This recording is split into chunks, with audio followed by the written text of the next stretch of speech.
Bismillahirrahmanirrahim. Assalamualaikum warahmatullahi wabarakatuh.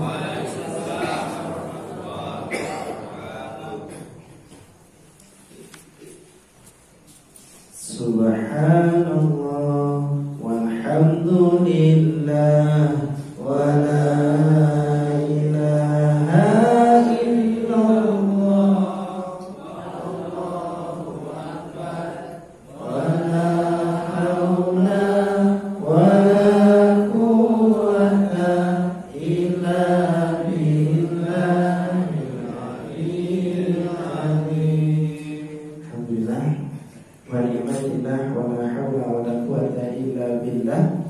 Asyhadu an la ilaha illa wahdahu la syarika lah wa asyhadu anna Muhammadan abduhu wa rasuluhu la nabiyya ba'da. Qala Allah ta'ala fil Qur'anil Karim, a'udzu billahi minasy syaithanir rajim. Bismillahirrahmanirrahim.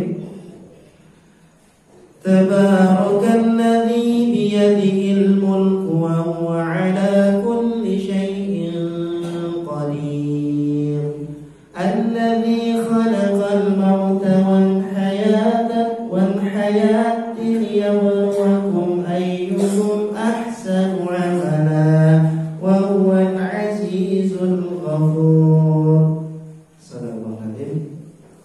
Jamaah salat subuh yang diberkahi Allah Subhanahu wa taala, saat ini pun semoga kita tansah matur puji dan syukur martabat Allah Subhanahu wa taala bilih enjang punika kula panjenengan sami saged lampahi napa ingkang dados undanganipun Gusti Allah. Panjenengan dugi enjang punika ingkang undang sanes takmir, sanes pengurus masjid, anake sinten? Gusti Allah. Ketika adzan berkumandang berarti Allah sedang memanggil kita. Apa yang kita lakukan ketika bos kita menawi panjenengan nyambut damel, lajeng panjenengan dipanggil oleh atasan, panggil oleh bos. Bukanti, Rene. Langsung, Bukanti, buki mboten iki mau. Buki nggih. Buki. Rene. Langsung dia sedikit dawuh. Ketika bos kita, ketika atasan kita yang meminta, yang memanggil, yang menyuruh, kita nggih siap laksanakan, mendekat dan melaksanakan. Tetapi ketika ada panggilan Allah yang manggil, kita tidak bergegas untuk datang. Salah apa benar? Apa salah nih? Salah. Ketika Allah yang memanggil, Allahu Akbar, panggilan Allah. Sehari kita dipanggil 5 kali, subuh, zuhur, asar, maghrib, isya. Allah memanggil kita. Dalam setiap hari ada 5 kali Allah memanggil kita. Tetapi telinga kita masih terasa tertutup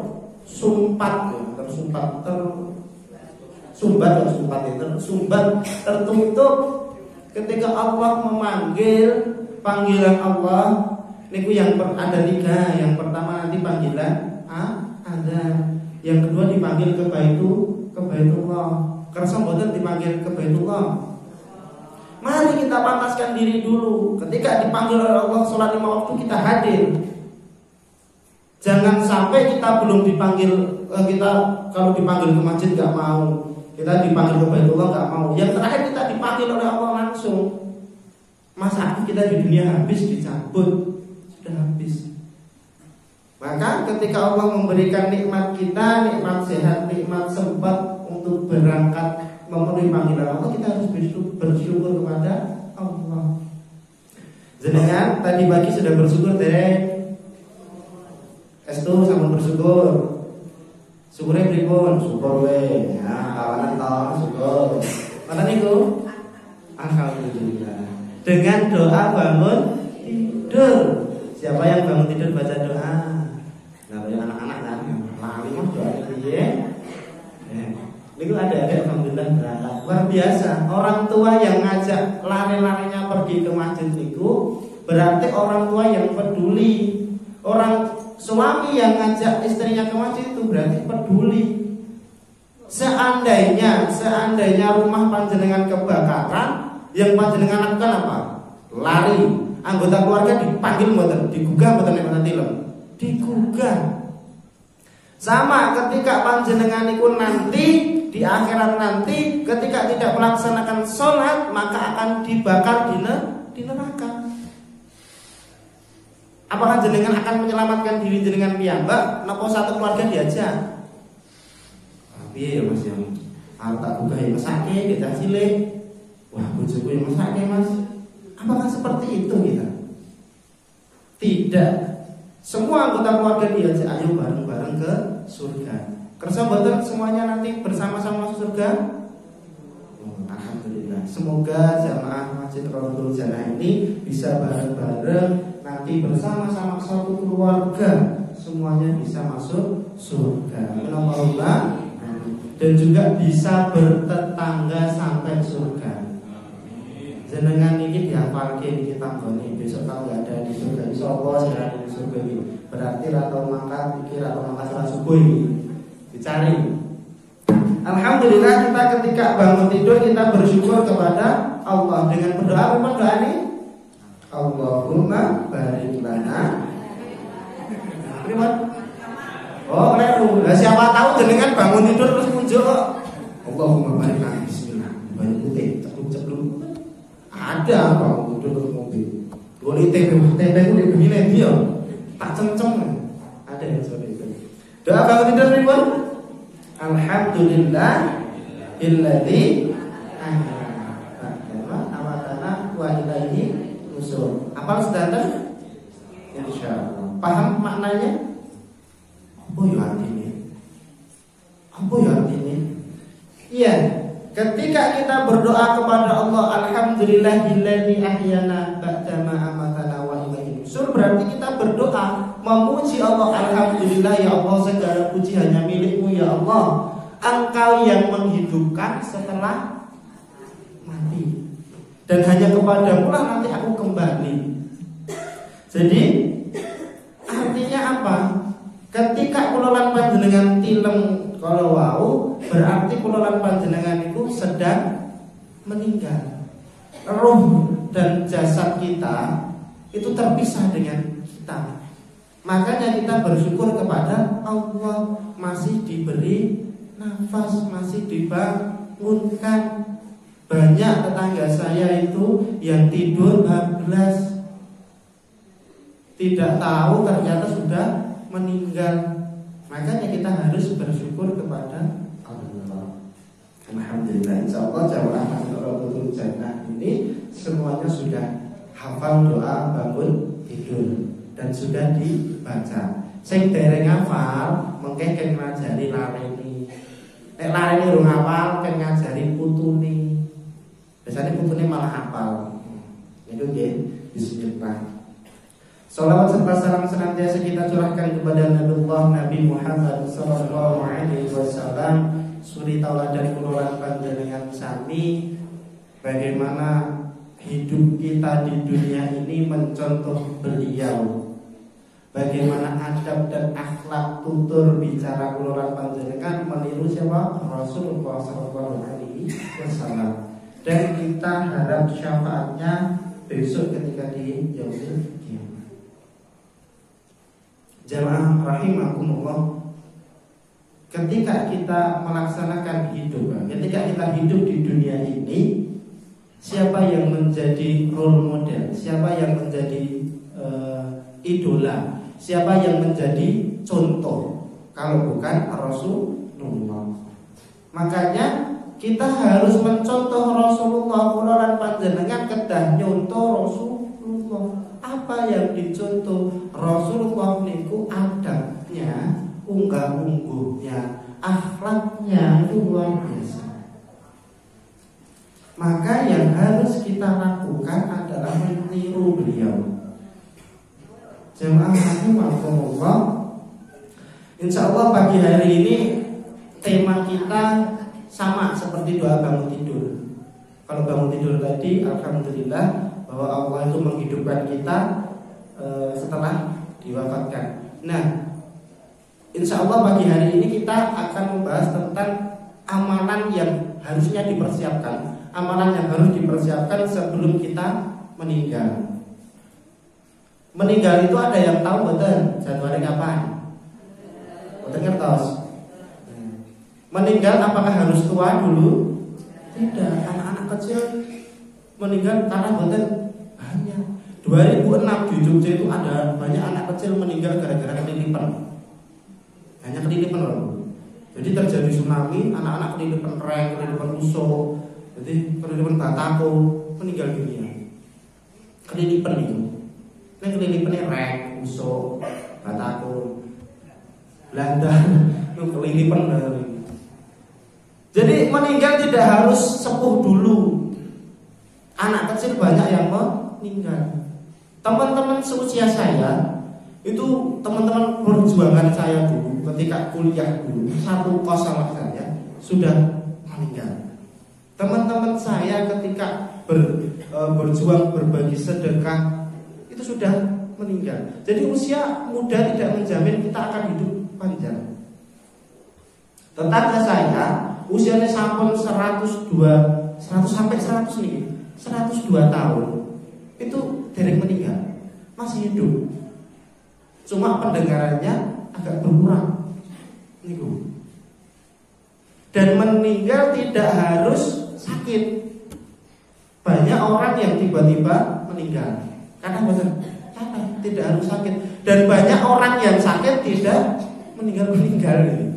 Orang yang sakit itu cuma bisa terbaring di atas kasur, makan disuapi, tangan pun nggak gerak, pun berbulan-bulan masih diizinkan Allah untuk hidup. Orang yang tidak sakit tiba-tiba meninggal dunia. Anaknya Pak Lurah, dengan sampun ngirim dereng. Anaknya Pak Lurah itu meninggal. Pak Lurah, Pak Samad. Sama Tekulo tapi. Nah, ngomong dengan modal kira nek mriki. Sama Tekulo larene meninggal. Masih muda. Tidak sakit terlebih dahulu. Habis ngomong ponakane, main sama ponakane, terus capek bilang sama orang tuanya capek. Aku tak leren ini. Nggih leren. Tidur sampai tidak bernafas lagi. Nah, jadi tidak menjamin panjenengan sehat itu pasti usianya panjang, tidak menjamin. Tidak menjamin orang yang sakit itu pasti akan segera meninggal, tidak. Saya itu pernah membaca status WA teman saya.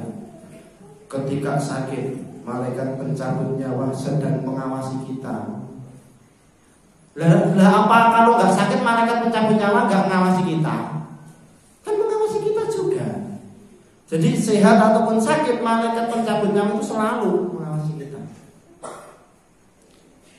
Makhluk yang paling perhatian kepada kita itu malaikat pencabut nyawa. Setiap hari melihat kita, nginguk kita, melihat kita. Maka kita harus punya bekal untuk menghadapi kematian. Bekal yang harus kita siapkan sebelum ajal ini menjemput kita. Seperti halnya yang saya bacakan dalam surah Al-Mulk tadi. Bekal yang pertama adalah amal yang baik. Di ayat yang kedua tadi disebutkan allati khalaqal mauta wal hayata liyabluwakum ayyukum ahsanu amalan wa huwal azizul ghafur. Yaitu yang menciptakan kematian dan kehidupan untuk menguji kamu. Siapa di antara kamu yang lebih baik amalnya? Dia Maha Perkasa lagi Maha Pengampun. Allah Subhanahu wa taala menciptakan kematian dan juga menciptakan kehidupan. Nah, kenapa kok kematian dulu, bukan kehidupan dulu? Kenapa kok kematian dulu, tidak kehidupan dulu? Karena asal mulanya ulolan panjenengan itu nggak ada, boten enten. Lalu Allah ciptakan kita. Asal mulanya seperti itu. Dan kenapa kematian baru kehidupan? Artinya di dunia ini kita hanya lupa untuk apa? tidur. Napa meneh? Napa bojo? Napa Bu? Kita hidup di dunia ini kalau peribahasa mengatakan mau mampir ngombe. Dan kehidupan yang sesungguhnya itu di mana? Di akhirat. Di dunia ini bukan hidup yang selama-lamanya. Makanya yang dipersiapkan adalah amal baik kita. Kehidupan yang sesungguhnya adalah kehidupan di akhirat, bukan di dunia. Kehidupan di dunia hanya sementara. Kayanya jenengan itu hanya sementara. Bahagianya panjenengan hanya sementara. Sedihnya panjenengan juga hanya sementara. Jadi ketika panjenengan sedih pun gak usah lama-lama, pun gak usah dangu-dangu, sedih ya sedih, nangis ya nangis, pun wis. Setelah itu ya udah. Ketika kita bahagia juga seperti itu, kita bahagia sewajarnya, tidak usah berlebihan. Senang ya senang, tuh mobil anyar, senang. Ini gak usah berlebihan. Bagaimana kita mempersiapkan dunia ini? Kita gunakan dunia ini untuk mempersiapkan akhirat kita. Kita gunakan dunia ini untuk menanam sehingga nanti benjing ketika di akhirat panjenengan tinggal mundur. Nah, dan Allah suka amalan-amalan baik yang continue, istiqomah. Sidik nek istiqomah. Istiqomah itu apa? Seperti halnya jenengan mobil sepeda ontel, diobel terus alon-alon sing penting sampai, yang penting cepet. Alon-alon sing penting sampai. Bismillah, digenjot istiqomah, continue.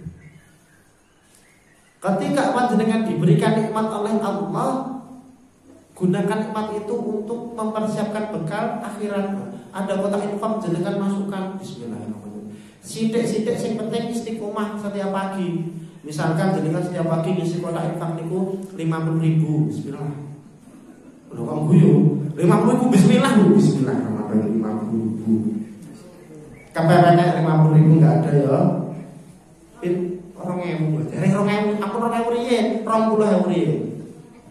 Nah, 20.000 enggak ada baru 10.000. Kita kalau sedekah itu sedekah yang paling baik. Sedekah itu kita transaksi jual beli dengan Allah loh. Kita itu transaksi sama Allah, ya Allah, tak pinjemi ya Allah. Nanti Allah mengembalikan itu dengan lebih banyak. Nah, lebih banyak. Makanya saya sering dipesani oleh guru saya bahwasanya yang pertama jaga, Mas. Jaga sholat tahajudmu. Bangun malam, bangun untuk sholat tahajud. Sholat tahajud sama witir. Minimal 21 atau 12 rakaat. Nah, jaga. Setelah sholat tahajud, dijaga lagi istighfarnya. Istighfarnya. Kalau tanggal panjenengan setiap hari istighfar niku berapa kali? 5. Pas sholat 5 waktu 5 kali. Pinten? 3 kali 5, 15 kali. Rasulullah itu Bu, Bapak, sudah dijamin surga. Rasulullah sudah dijamin surga. Tapi Rasulullah masih melaksanakan sholat malam. Rasulullah itu sudah dijamin surga, tapi beliau masih beristighfar pada Allah, memohon ampunan kepada Allah. Itu Rasulullah.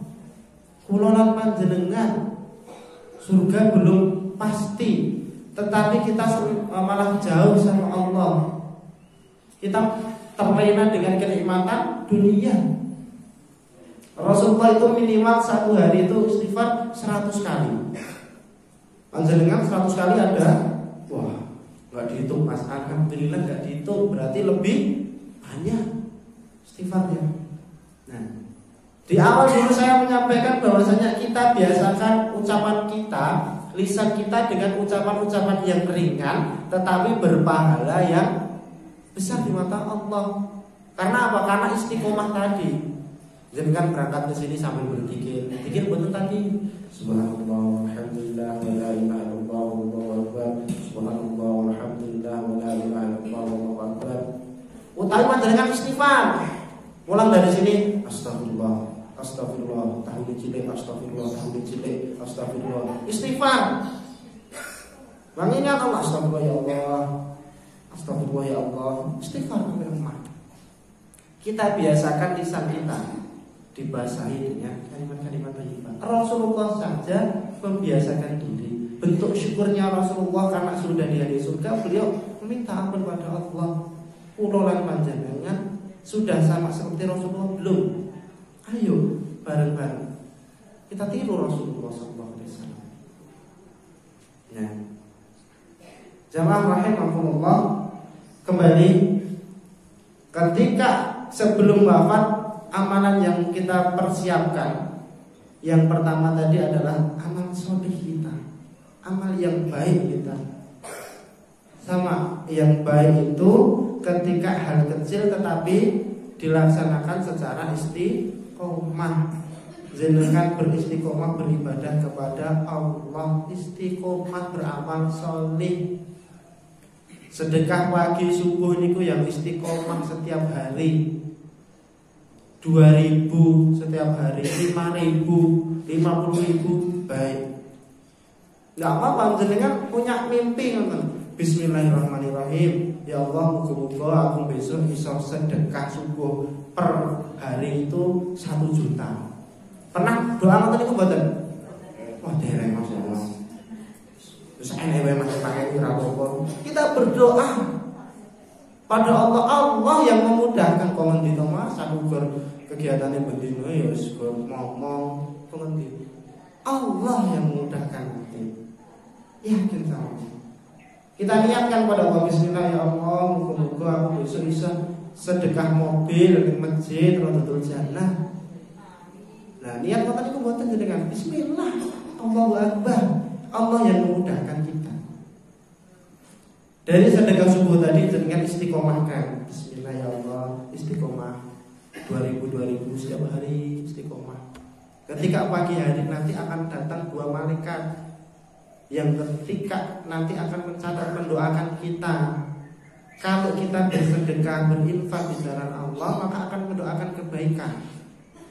Tapi ketika kita pelit, kita tidak bersedekah di jalannya Allah, Allah akan memberikan kebangkrutan, mendoakan, malaikat akan mendoakan kebangkrutan pada kita. Nah, tinggal ngoten niku pilihannya panjenengan. Bangun pagi bersyukur kepada Allah atau langsung mikir dunia. Setelah berdoa kepada Allah, memikirkan Allah, yang dilaksanakan bersedekah atau tidak, itu terserah kita.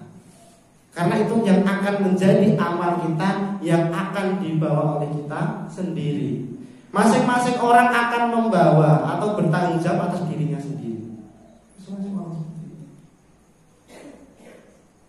Dan pemimpin akan bertanggung jawab pada yang dipimpin.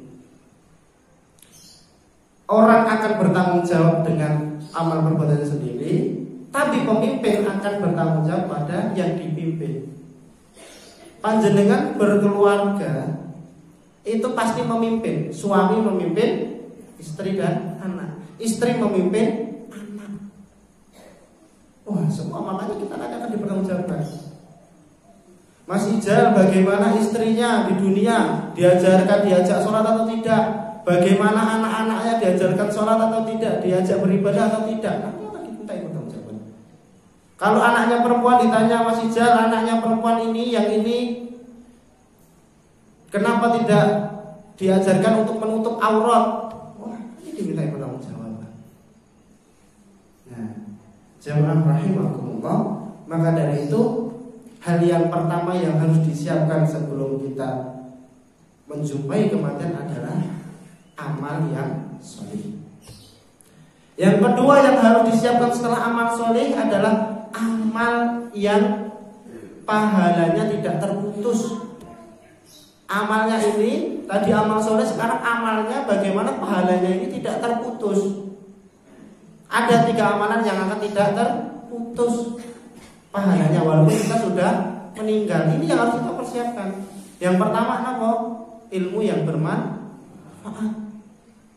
sedekah jariah.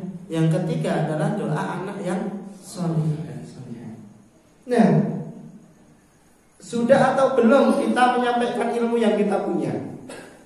Kalau ilmu mas, harus tak sampaikan apa? Jenengan bisa ngajari alif ba ta niku sudah ilmu.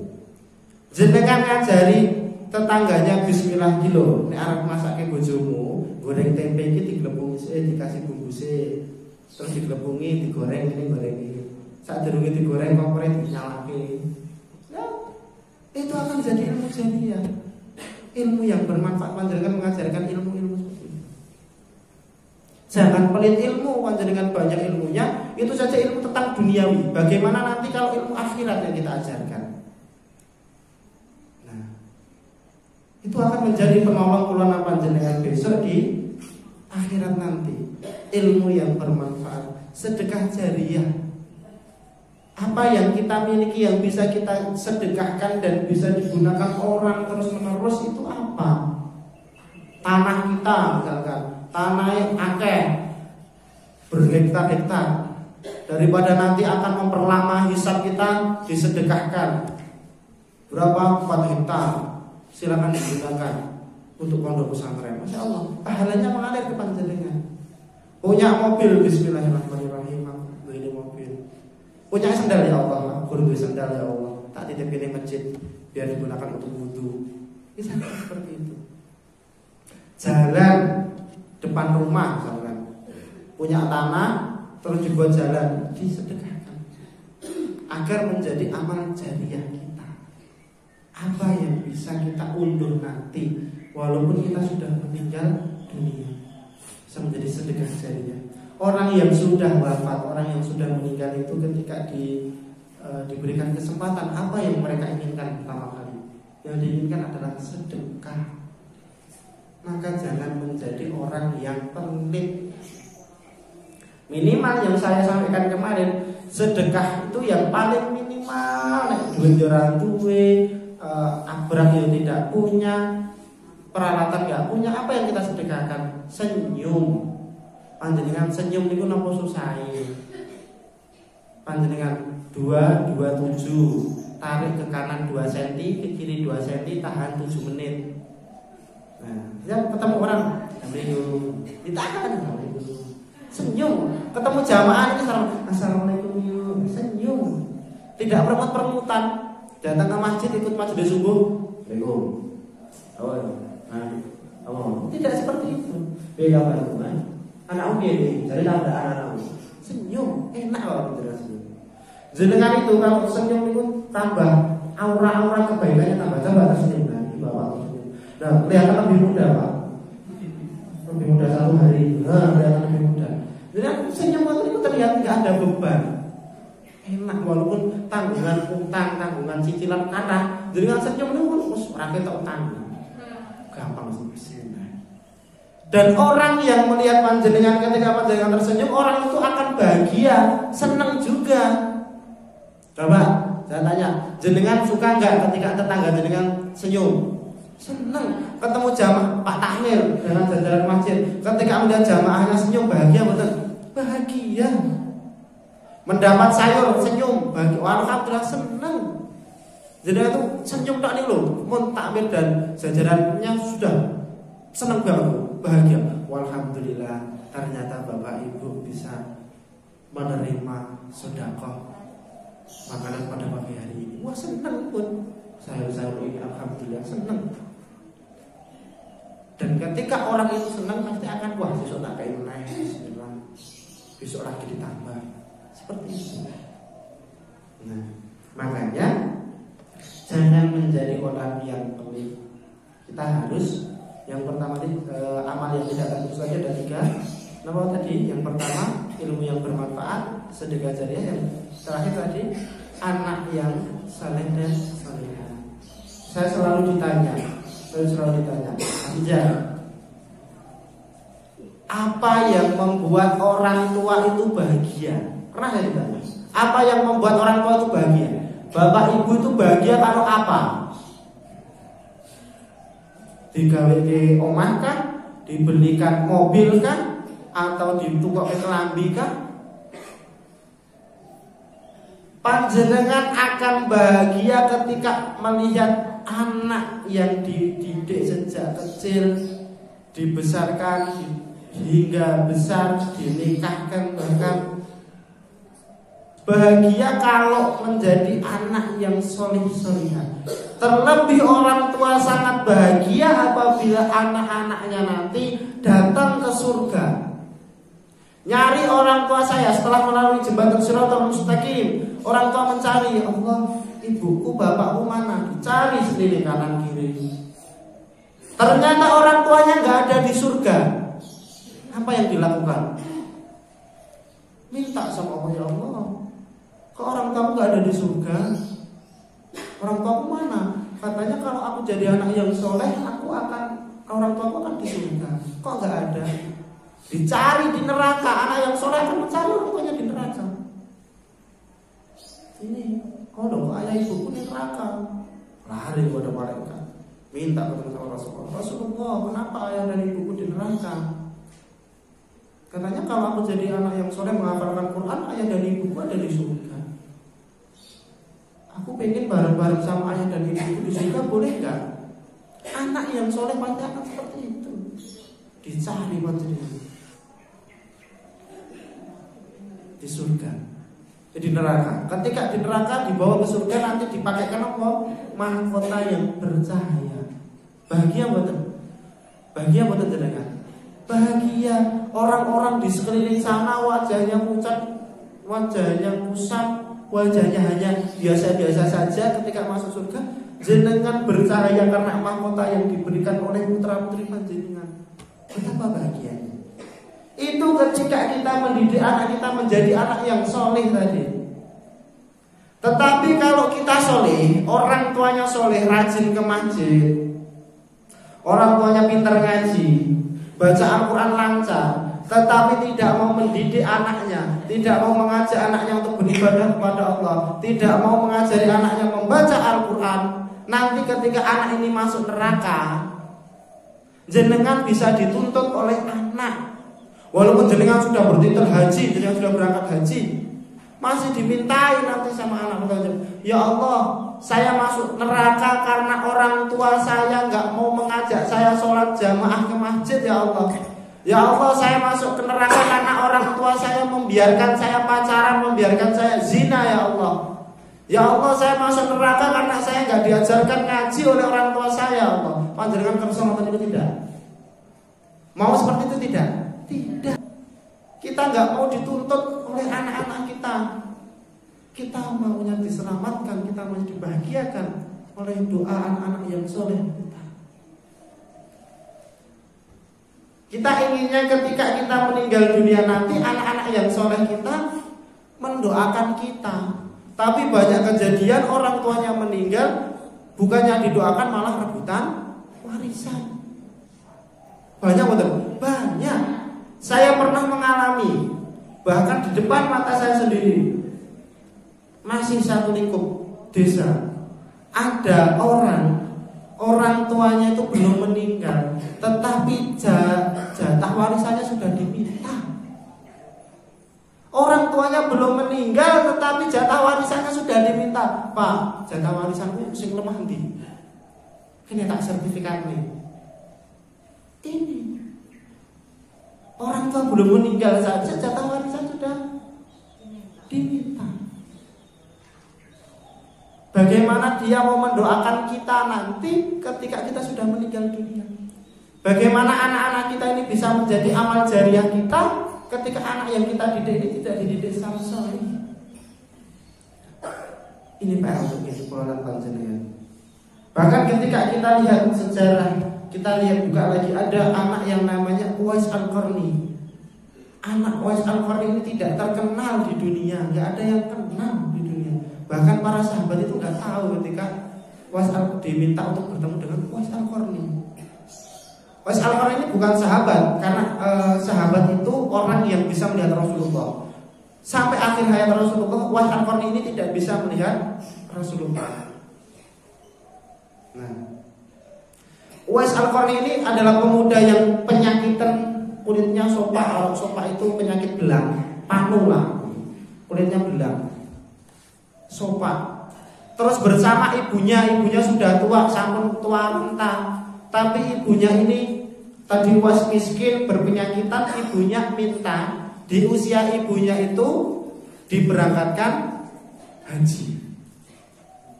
Berangkatkan haji. Apa yang dilakukan Was Al-Qarni? Was Al-Qarni ini orang miskin, orang Yaman, miskin, nggak punya harta. Ibunya minta dinaikkan haji. Bismillah, oke, Bismillah, siap, Bismillah. Anak yang besar seperti itu, Bismillah. Bagaimana caranya? Pasrahkan kepada Allah, minta sama Allah, doa sama Allah, lalu berikhtiar kepada Allah. Apa yang dilakukan Uwais? Uwais ini ikhtiar membeli lembu, sapi, anak sapi. Kandangnya di bawah, tapi setiap pagi digendong ke atas bukit. Digendong piyambak, digendong. Lembunya digendong. Sampai orang-orang yang melihat Uwais tadi berkata bahwasanya Uwais gila, diece, wah wong edan iki. Mosok ben esuk gendong anak sapi, gendong pedet kok ngisor munggah, sore digendong kon dhuwur midun. Iki edan iki. Gak waras iki. Orang-orang berkata seperti itu.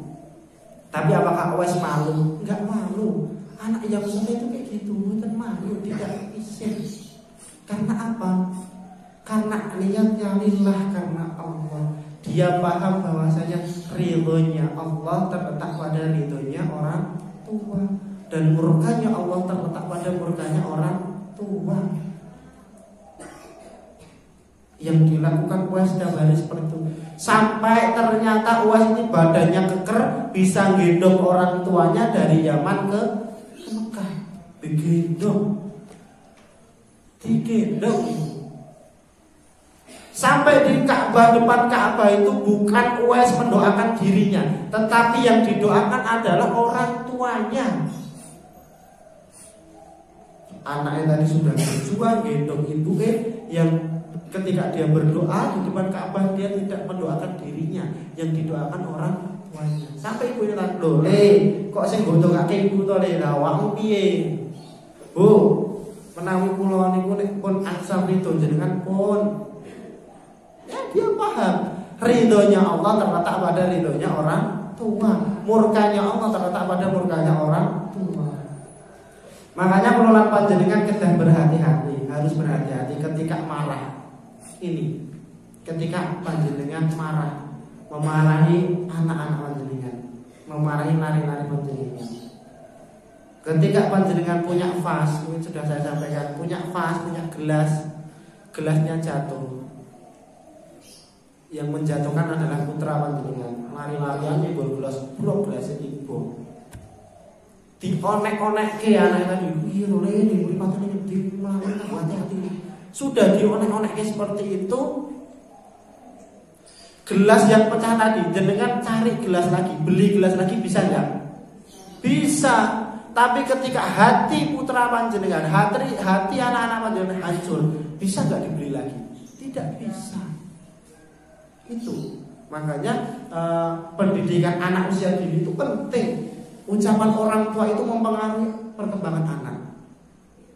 Nah, ini selalu saya sampaikan di beberapa majelis, bahkan di sini juga sering saya sampaikan bahwasanya monggo kita berhati-hati mendidik anak-anak kita. Zamannya saat ini kita berada di zaman yang serba mudah. Semua mudah diakses. Kita serba digital. HP ini bisa memberikan hal yang baik dan bisa memberikan hal yang buruk.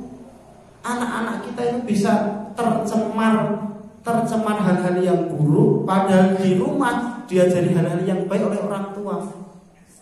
Tapi di luar sana bisa tercemar oleh hal-hal yang buruk anak-anak kita. Maka kita harus berhati-hati menjaga putra-putri kita. Dari mana? Dari lingkungan keluarga kita dulu, benar-benar diperhatikan. Ucapan kita diperhatikan. Anak itu pasti akan niru wong tua nih. Orang tuanya tidak sholat, pasti anak juga tidak sholat. Jenengan ngakon sholat, jenengan aja tidak sholat, ngakon lari-larian sholat, tidak mendengarkan. Itu. Nah, maka kita harus berhati-hati dengan ucapan kita. Ketika panjenengan marah, ditahan. Jangan sampai keluar dari lisan kita adalah doa-doa, ucapan-ucapan yang buruk kepada putra-putri kita. Ya, ucapan-ucapan yang buruk. Ucapan orang tua ini adalah doa, apalagi ketika marah. Hati-hati, ini mustajab. Ridhonya Allah adalah ridhonya orang tua, murkanya Allah adalah murkanya orang tua. Anak-anak, kalau orang tua ini udah ridho, udah enak nanti dapat ridhonya Allah juga. Kayak wajah Al-Qurni tadi, paham. Tapi kalau marahnya orang tua ini, banyak orang yang nggak paham. Bahwasanya banyak orang tua yang nggak paham bahwa marahnya ini adalah marahnya Allah. Jadi berhati-hati ketika berbicara. Marah itu diatur, didoakan. Wah, ini tak tunggu kita jadi anak sing soleh. Marah-marah seperti itu. Pernah buat jadikan marah-marah ucapannya bagus. Wah, lali ya mas. Dicatat sekarang. Nek mau marah ditulis. Saya tak nasu di catatan. Catatan nasu. Wah, lali ya tak tunggu kita jadi anak sing soleh. Di rumah, rajin sedekah, bisa bahagia orang tua, membahagiakan si orang tua ini. Didoakan. Seperti halnya dulu sudah saya sampaikan. Imam Masjidil Haram Sudais, Syekh Sudais ketika kecil itu sama hakikatnya anak-anak itu ketika usia kecil itu nopo bapak ibu main lari-larian terus mau main anak-anak kecil habis ini mereka lari-larian bermain usianya seperti itu. Saya pernah partim di TK itu orang tuanya ada anak-anak ini lari-larian saya biarkan saya lagi ngisi anak-anaknya lari-lari salto koprol itu. Dari situ orang tua akan tahu bu, bapak ini loh usia segini itu usianya bermain. Ketika di rumah panjenengan mengekang anaknya, itu bukan pendidikan yang baik untuk anak. Nah, itu. Anak-anak usia segini main. Sama seperti Syekh Sudais ketika kecil beliau bawa pasir, ibunya itu bawa hidangan yang akan diberikan ke tamu di depan. Sudah di ruang tamu ada hidangan, tamunya sudah siap. Saya sudah sini bawa pasir. Di hidangannya ditaburi pasir. Nesu buatan jenengan nek lari ngoten niku.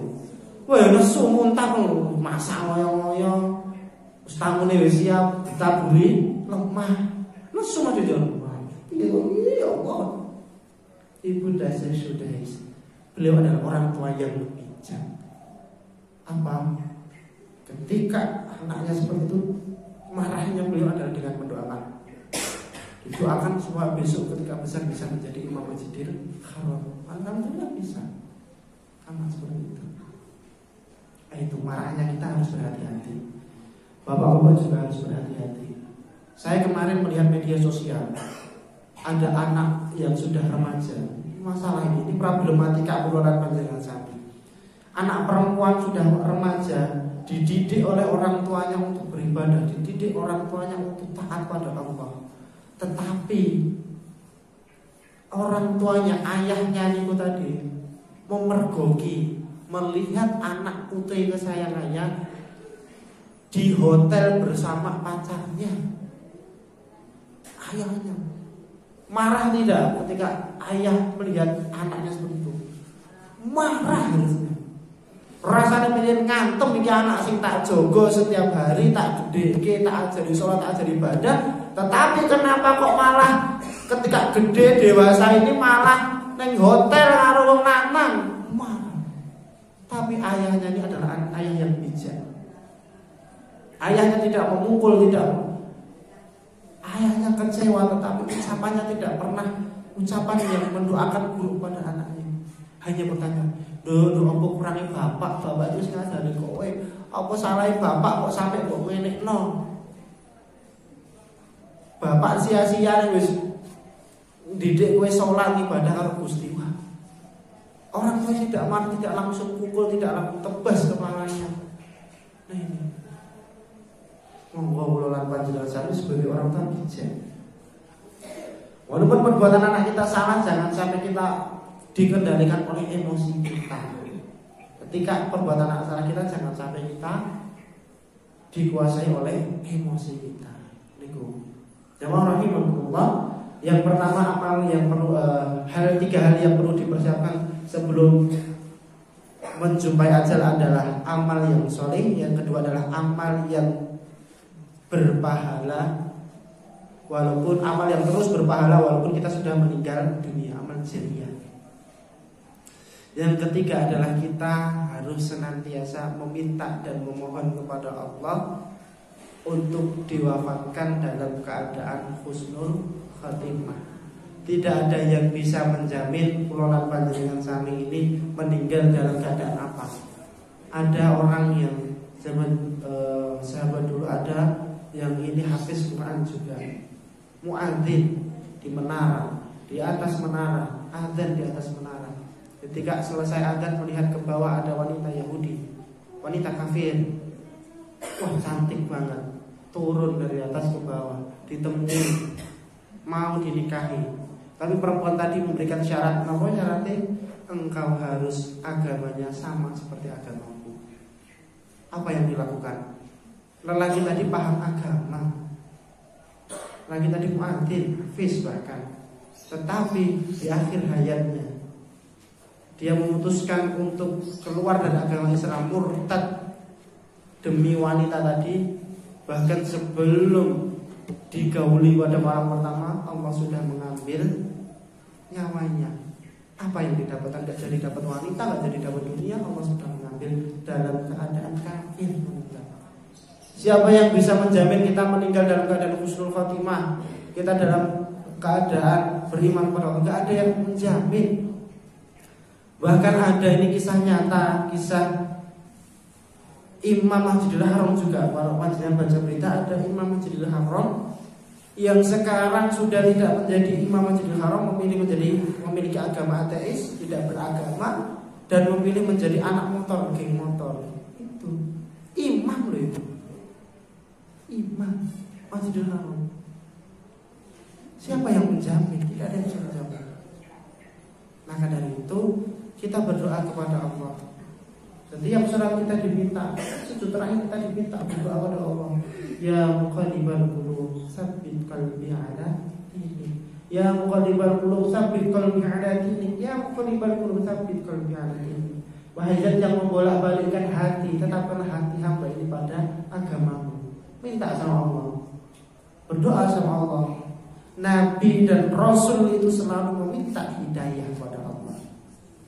Maka jangan sampai kita sebagai hamba, kita sebagai umat Rasulullah menjauhkan diri kita kepada Allah. Jangan sampai di akhir hayat nanti kita tergiur atas fitnah-fitnah dunia, fitnah-fitnah dajjal. Jangan sampai. Dengan apa? Dengan kita senantiasa mendekatkan diri kita kepada Allah. Jamaah rahimakumullah, yang terakhir ini, ketika kita mendekatkan diri kepada Allah Subhanahu wa taala, keluarga ini ilmu keluarga nih. Keluarga itu seperti halnya segitiga ini. Iya. Allah berada di pucuk sini. Di sini ada suami, di sini ada istri. Ketika semakin mendekat kepada Allah, suami istri ini akan semakin romantis. Semakin dekat kepada Allah, Allah di atas, semakin ke atas, istri mendekat pada Allah, suami mendekat pada Allah, maka hubungan mereka akan semakin baik. Tapi ketika suami ini jauh kepada Allah, turun, istri juga jauh kepada Allah, maka hubungan suami dan istri ini akan jauh juga. Makanya monggo kita jaga keluarga kita, kita jaga rumah tangga kita dengan apa? Senantiasa mendekatkan diri kita kepada Allah Subhanahu wa taala. Jamaah rahimakumullah, tidak banyak yang saya sampaikan, semoga bermanfaat. Tidak sampai jam 6 ya, alhamdulillah, karena syuruknya sekarang pukul 5:08 ini sudah syuruk. Alhamdulillah, jamaah rahimakumullah, semoga apa yang saya sampaikan tadi bisa diambil ibrahnya, diambil manfaatnya.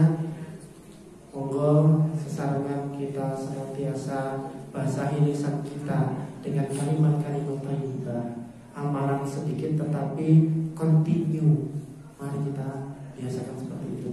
Dan mari kita akhiri majelis subuh pada pagi hari ini dengan 3 kali istighfar, dilanjut doa orang tua, dilanjut doa kafaratul majelis bersama-sama. Astagfirullahaladzim, astagfirullahaladzim, astagfirullahaladzim. Allahumma firli wa walidayya warhamhuma kama rabbayani shaghira. Subhanakallahumma wa bihamdika, asyhadu an la ilaha illa anta, astaghfiruka wa atubu ilaik. Akhirul kalam. Assalamualaikum warahmatullahi wabarakatuh.